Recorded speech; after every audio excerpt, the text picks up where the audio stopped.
আরে আরে কোন পানটা খাবো? এ তো পানের বাগান। কোনটাই বেশি লাল হবে, এইটা না ওইটা? হ্যালো ভিউয়ার্স, তো দেখুন আজকে আমরা চলে আসলাম চৌগাছায় আমার মামা শ্বশুরের পানের বরজে। তো দেখুন পানের বরজের বাহিরের অংশটা দেখুন কেমন দেখায়। আমরা দেখি যে কলার পাতা দিয়ে ছাওয়া একটা ঘর মতো কেমন জানি কি আছে। তো তার ভিতরে কিন্তু আমরা প্রবেশ করতে যাচ্ছি। তো দেখুন এই হচ্ছে কিন্তু সেই কাঙ্ক্ষিত পানের বরজ। সারি সারি লাইন বাই লাইন কি সুন্দর করে সাজানো লতিয়ে আছে আপনার হচ্ছে পানের বরজ। তো দেখুন এই সব কিন্তু পান, আসলে সুস্বাদু পান, যে মিঠা পান বলে সেই পান। এটা কিন্তু খুব দামি পান আর কি। এটা 10 টাকা 15 টাকায় বিক্রি হয়। আমরা ভিডিওতে আপনাদেরকে দেখানোর চেষ্টা করছি।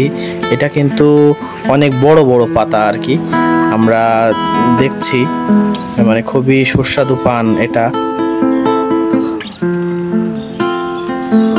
তো ভিউয়ার্স, এই পানগুলো কিন্তু এখান থেকে আমাদের যে আশেপাশের যে শহর অঞ্চল আছে সেগুলোতে কিন্তু বাজারজাত করা হয়।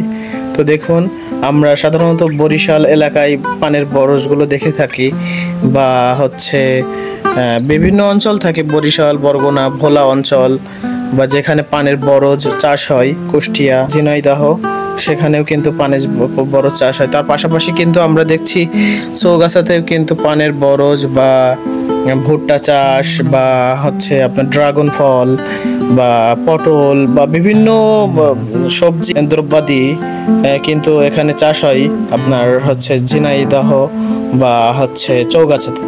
তো যাই হোক ভিউয়ার্স, আপনারা দেখুন এবং ভিডিওটি কেমন লাগলো, পান আপনারা কে কে খান বা পান খেতে কেমন, এই পানগুলো কোন ধরনের পান সেগুলো কমেন্ট বক্সে অবশ্যই জানাবেন।